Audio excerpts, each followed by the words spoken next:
on calendar of the House and 33C, hours of meeting, this House resolves to 1, hold morning sittings on Thursday, 13th March 2025, and Friday, 14th March 2025, commencing at 10 a.m.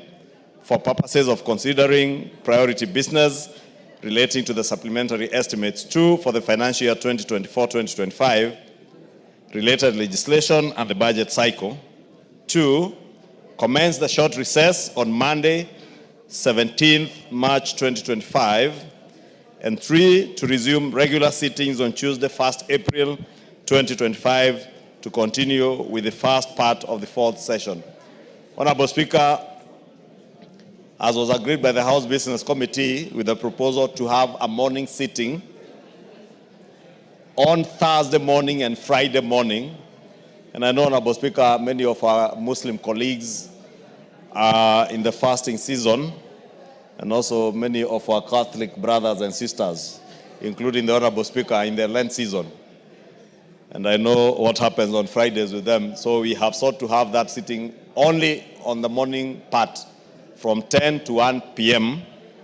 to consider the budget, supplementary budget. As members are aware, there are many, many issues, especially relating to exchequer issues that are pending, awaiting the completion or conclusion of the supplementary estimates too. Honorable Speaker, that's why you see very many chairs of committees are not in the House this afternoon, because they are trying to burn the midnight oil even tonight to make sure that they finish with the supplementary appropriations report in readiness for debate of this business as we agreed in the House business this morning on Thursday and Friday. There is some more important business relating to counties, especially on the division of revenue bill, which has to be published and come for first reading, hopefully by Thursday evening or Friday morning. Honorable Speaker, we would have extended the sitting, as I said, on Thursday probably up to the close of business, up to midnight, but we have the iftar dinner, Honorable Speaker, which you are hosting, and have invited all of us to join our Muslim brothers and sisters for the iftar dinner on Thursday. So Thursday evening, we have a very short afternoon, probably just about 2 hours before we adjourn for the iftar dinner hosted by the Speaker, and therefore it will be important to have that extra sitting on Thursday morning and Friday morning. And because the Honorable Wamashukuru and Honorable Wamushomba and Jane Kagiri are making a lot of noise behind me, I do hope that they've heard there will be a sitting on Thursday morning and Friday morning. And therefore, I beg to move and request the Honorable Jack Wamboka to second this motion in agreement on behalf of the Leader of Minority.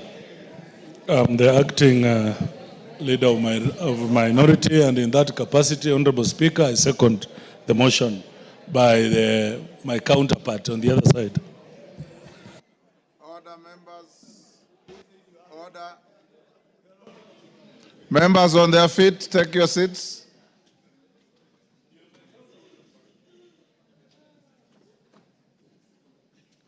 Order member for, is that Barongo? Honorable Barongo, can you walk to the bar?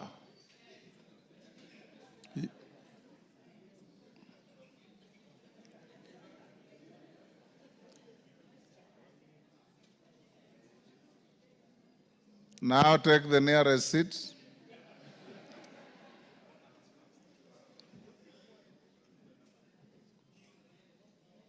Junaid, take the nearest seat. Authority should follow you to any seat. Honorable members, I now propose the question at order number 10, which is that pursuant to the provisions of Standing Orders 28(4), calendar of the House, and 33C hours of meeting, this House resolves to 1, hold morning sittings on Thursday, 13th March 2025, and Friday, 14th March 2025, commencing 10 a.m. for purposes of considering priority business relating to the supplementary estimates 2 for the financial year 2024-2025, and related legislation and the budget cycle. 2, commence a short recess on Monday, 17th March 2025. And 3, resume regular sittings on Tuesday, 1st April 2025 to continue with the first part of the 4th session. I put the question. Honorable members, I now put the question at order number 10, which is that pursuant to the provisions of Standing Orders 28.4 calendar of the House and 33C hours of sitting, this House resolves to 1, hold morning sittings on Thursday, 13th March 2025 and Friday, 14th March 2025, commencing at 10 a.m. for purposes of considering priority business relating to supplementary estimates 2 for the financial year 2024-25, related legislation and the budget cycle. 2, commence a short recess on Monday, 17th March 2025. And 3, resume regular sittings on Tuesday, 1st April 2025 to continue with the first part of the 4th session. As members of that opinion say aye. Aye. Will those of the contrary opinion say nay? The ayes have it. Yes, Honorable Omboko Milemba. Thank you, Honorable Speaker.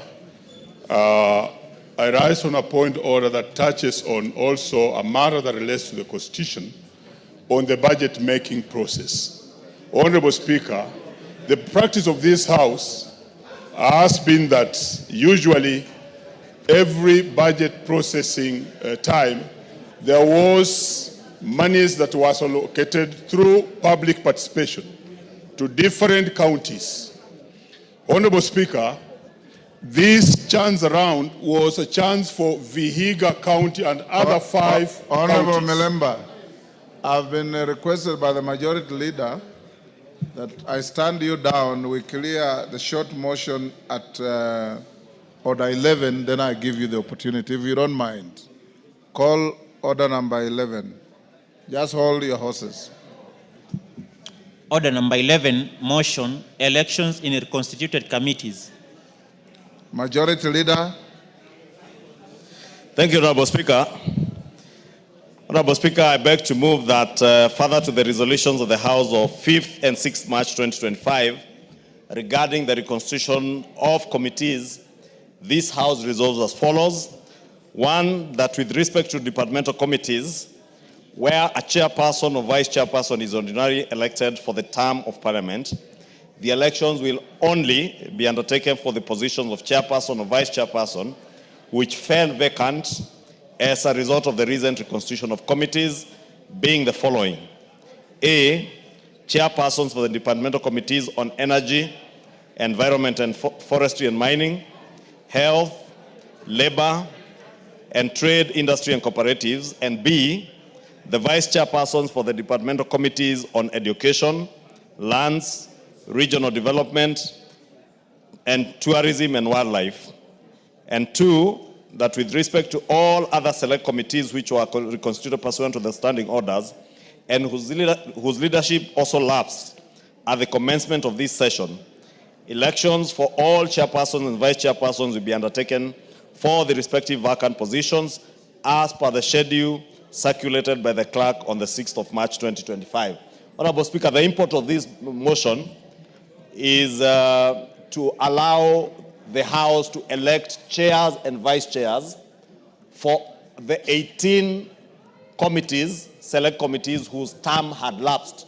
And therefore, since the term had lapsed, they had no chairs and vice chairs, and they are naturally going to hold elections to elect their chairs and vice chairs.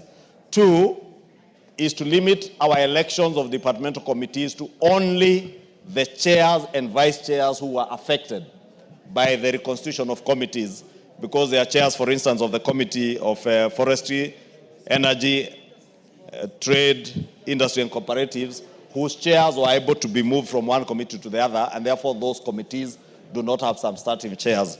The same with the departmental committees on tourism and wildlife, regional development, education and lands.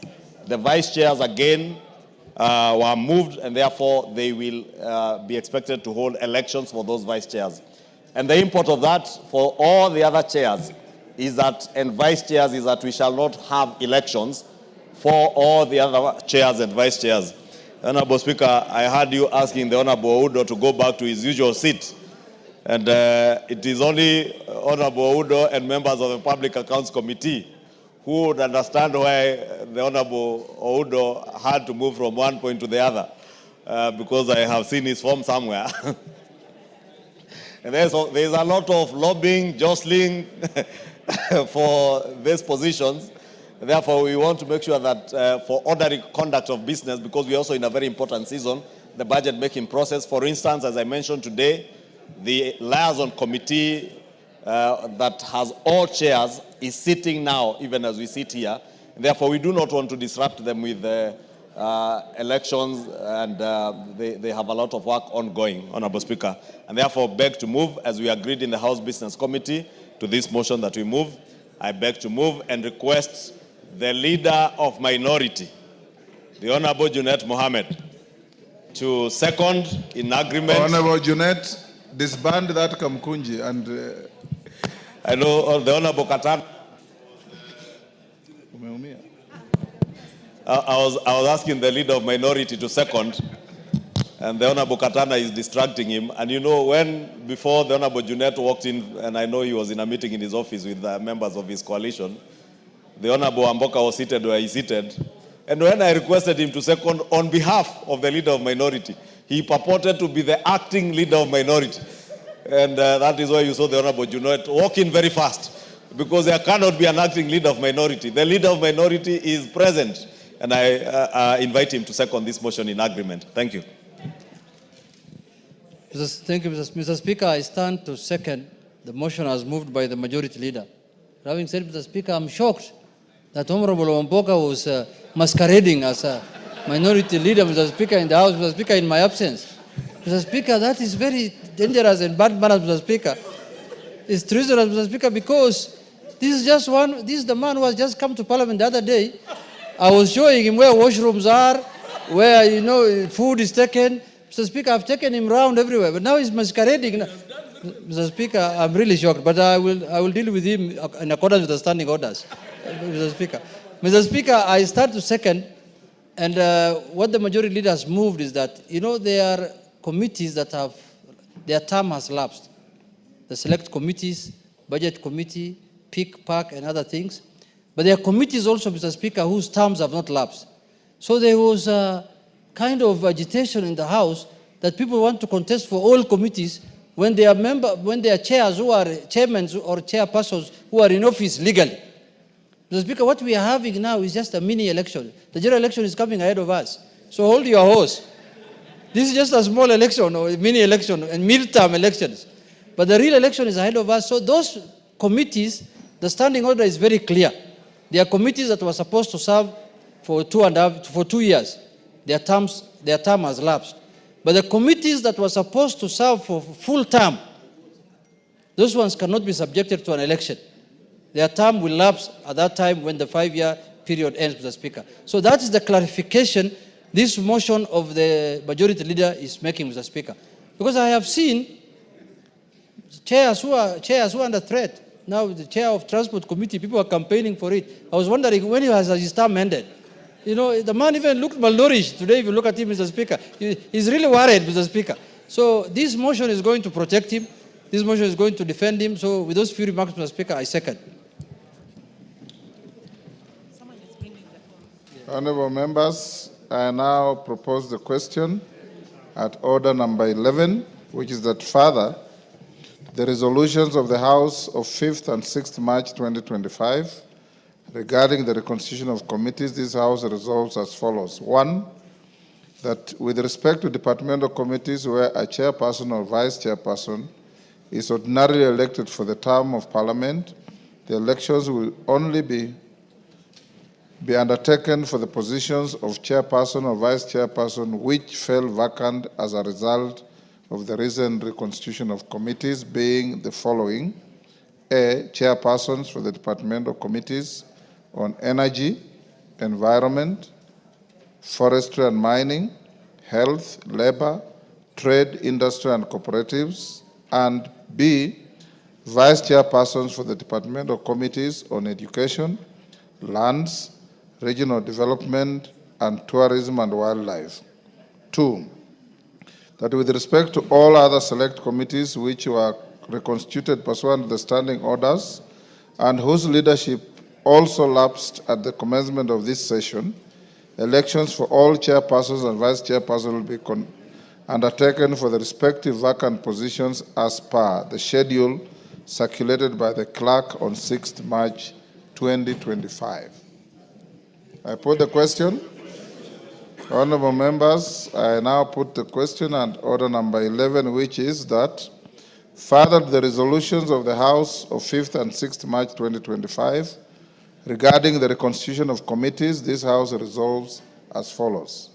1, that with respect to departmental committees where a chairperson or vice chairperson is ordinarily elected for the term of Parliament, the elections will only be undertaken for the positions of chairperson or vice chairperson which fell vacant as a result of the recent reconstitution of committees, being the following. A, chairpersons for the departmental committees on energy, environment, forestry and mining, health, labor, trade, industry and cooperatives. And B, vice chairpersons for the departmental committees on education, lands, regional development, tourism and wildlife. And 2, that with respect to all other select committees which were reconstituted pursuant to the standing orders and whose leadership also lapsed at the commencement of this session, elections for all chairpersons and vice chairpersons will be undertaken for the respective vacant positions as per the schedule circulated by the clerk on 6th March 2025. As many as of that opinion say aye. Will those of the contrary opinion say nay? The ayes have it. Next. Now, Milemba. Honorable Speaker, you can start afresh. I will come in a different style now, Honorable Speaker. Matters related to budget making are expressly documented in the Constitution. And in particular, matters relating to public participation are equally touched in the Constitution in Section 221, Section 5 of 221, which indicates that in discussing and reviewing the estimates, the committee shall seek representations from the public and the recommendations shall be taken into account when the committee makes its recommendations to the National Assembly. Honorable Speaker, that has been the practice of this House, that in every budget-making process, usually the budget committee will move around in 5 or so counties and pick public participation. And usually they are allocated about 2 billion to every county or 5 counties where the public participation has been done. Honorable Speaker, during this session of Parliament, that has happened and about 21 counties have benefited. But in the last year's public participation, Vihiga, among other counties, had their chance for public participation. It was insinuated that this public participation would continue and all the counties would benefit. But following what happened in the budget committee, and possibly that's why we have changed, or we are changing the leadership of the budget committee, which misused the clause of public participation and actually abused it by increasing that figure from 2 billion to over hundreds of billions. A guillotine, Honorable Speaker, was placed on public participation, and which has disadvantaged Vihiga as a county plus other counties, which if they are here, they should speak on this. And the monies that otherwise were put in public participation genuinely, not these other monies that is an addition that is not known where it's going to, where you will find that one constituency is having monies up to 1 billion for public participation. No, Honorable Speaker, that was not part of the real public participation that was instrumented in the Constitution. And therefore, our county Vihiga has lost all the roads, all the schools, all the monies that were otherwise allocated to that particular county because of public participation. I want you, Honorable Speaker, please, to beseech the committee that is now looking at the budget afresh in the supplementary one, so that they may bring back the monies that are genuinely placed for public participation and which is not the extras that was put there by those who were in power that particular time and ended up misusing that clause so as for the constituencies and the counties that were supposed to get these monies genuinely to lose the money. And finally, this should be a caution to those who are coming into these committees that a very good thing and practice by this House can be rendered useless if it is abused by those who are put in positions as chairmen of committees. Thank you, Honorable Speaker. Yes, Maungu. Maungu. 2 minutes. Thank you, Speaker. Allow me to ride on what my neighbor and brother Omboko Milemba has just raised with regard to funds initially allocated to public participation, Mr. Speaker. Mr. Speaker, for a long time, counties have benefited significantly as a result of funds set aside through public participation kitty. And for the first time, Vihiga was catered for in this financial year, Mr. Speaker. And Speaker, during the public hearings, I did participate in one of those meetings, and it was important that we bring projects that we felt as a people were important to our respective constituencies in the county. And it's unfortunate that whatever happened in June, whereby the uprising of the Gen Zs saw this kitty slashed off, Mr. Speaker. But the challenge came where the fund, where the money that had been allocated was increased to a level whereby it was actually felt that some counties are going to benefit more than other counties, Mr. Speaker. I want to join my brother and actually request that the liaison committee that is looking at the public participation should not just brush off that figure, Mr. Speaker, because for the first time, Vihiga was going to benefit. And having it deleted, Mr. Speaker, will actually see our people and the great people of Vihiga omitted from this important kitty, which is supposed to bring equity. I therefore want to join my brother in saying that, Mr. Speaker, we need your indulgence on this matter. Thank you. Wangwe. Thank you, Honorable Speaker. Honorable Speaker, within the reading of the Constitution, Article 221, as read to us by the Honorable Omboko Milemba, this will also disadvantage Kakamega as a county, Honorable Speaker. And in your ruling, Honorable Speaker, please consider that also the same amount which was supposed to benefit the county of Kakamega in its entirety was also not dispersed as per the voting of the House. Therefore, Honorable Speaker, despite the fact that we voted for it, it was never dispersed to the county as it was supposed to be. Thank you, Honorable Speaker.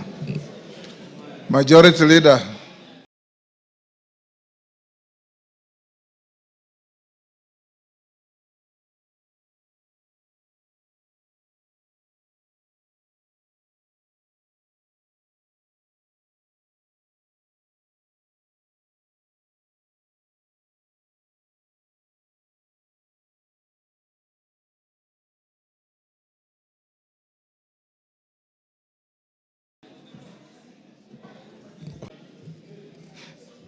Try and maintain order in the House. This is your own House. You don't have to be called upon by the Speaker to maintain order. And I want to repeat, those who want to have conversations, we have a beautiful lounge out there near the reception. I have also allowed you to use the Speaker's recess room behind the chair for you to have conversations as you wish. Let's have some decorum in the House at least, so that those who are on their feet can be heard and those who are seated can listen. I know many members here who are interested in listening to what is going on. I also know a few who are not interested in whatever is going on in the House. Let's focus on the business of the House. Majority Leader. Thank you, Honorable Speaker. I hope I will be speaking to those who are interested in the business of the House. And you know, Honorable Speaker, it's true what you said, because the business of this House is the business of the people who have given us the greatest honor above very many other people to come and represent them in the National Assembly. And the issues you hear the Honorable Omboko raise are indeed pertinent issues in line with Article 201 of our Constitution on the cardinal place public participation should play in all our legislative processes and even decisions in the executive. Therefore, Honorable Speaker, I want to agree with the Honorable Omboko. It is true the public participation process in the budget-making process has been abused, grossly abused. And as Honorable Omboko says, that is why you find in a situation where 2 billion shillings was set aside for public participation, those who sat in the budget committee found it prudent or imprudent, whatever the case may be, to put an additional 10 billion shillings. But what is more worrying, Honorable Speaker, is that if the entire 12 billion shillings went to the counties that were slated in for the public participation exercise, then there will be no problem. The problem has come because it is people who have vested interest in those committees where they sit in that then use that opportunity to put projects in their own constituencies and counties far from what was intended by the public participation, Honorable Speaker. And I say this with immense respect to those who sit in the Budget and Appropriations Committee, because it is a committee that I have chaired before in this House. And the tradition that we had set right from the 11th Parliament when the new Constitution came into being is that money would be set aside for public participation, and over a period of 4 years, we would cover all counties in the country. And it is sad that some counties like Vihiga and the other 10 counties that were slated for benefit of these monies now lose out because of what is otherwise bad manners by ourselves, those who sat in the Budget and Appropriations Committee.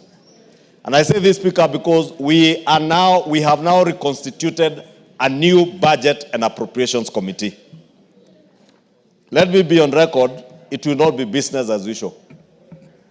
This House will not sit back and allow members who sit in the Budget and Appropriations Committee to use the position they hold in that committee to appropriate money to only their constituencies at the expense of other Kenyans. Because all these 349 members come here to represent people.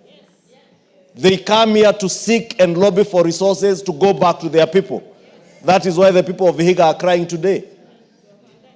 It is sad that you would find in a county that was to benefit from public participation, a national polytechnic in a county that was slated to benefit for public participation, getting a meager 10 million shillings, whereas in another county where a member in the Budget and Appropriations Committee sits in, a national polytechnic gets 250 million shillings. It is immoral. It is unethical and very unprofessional of us who sit in those committees. And I say it will not be business as usual because we have agreed as the House leadership, both in the majority and the minority party, that those who get the opportunity to sit in whichever committee you sit in that committee to ensure that there is equitable allocation and share of resources across the country. And we will make sure that that happens. I therefore wanted to urge the Honorable Omboko and the other members who are affected. I will engage with the National Treasury to ensure that those counties do not lose on account of the actions of the former Committee of Budget and Appropriations, so that within the next financial year, because they are now preparing the estimates for the next financial year, we factor in those counties that should have benefited this year and those that ought to benefit next year. But let this serve as a warning bell to the new committee. I know the committees are slated to hold their elections tomorrow. Whoever you elect in those committees, especially the Budget and Appropriations Committee, because it is one of the 18 committees whose mandate lapsed, and there are new members in that committee, an opportunity to serve in the Budget and Appropriations Committee of this House is not an opportunity to enrich yourself. It is not an opportunity to allocate resources to your constituency or your county or to those who you think are your friends above others. you must ensure as members of that committee there is equitable and fair distribution of resources, not just those in public participation. The reason why the Budget and Appropriations Committee has been elevated in our standing orders to be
a committee that's all of you to be on the lookout. And we call out each other, because that is the only way we can be able to hold each other to account, for us to be able to hold those in the executive to account. Because even those in the executive, it doesn't mean because you are a cabinet secretary, for instance, for roads or water or energy, that all projects should go to your home county.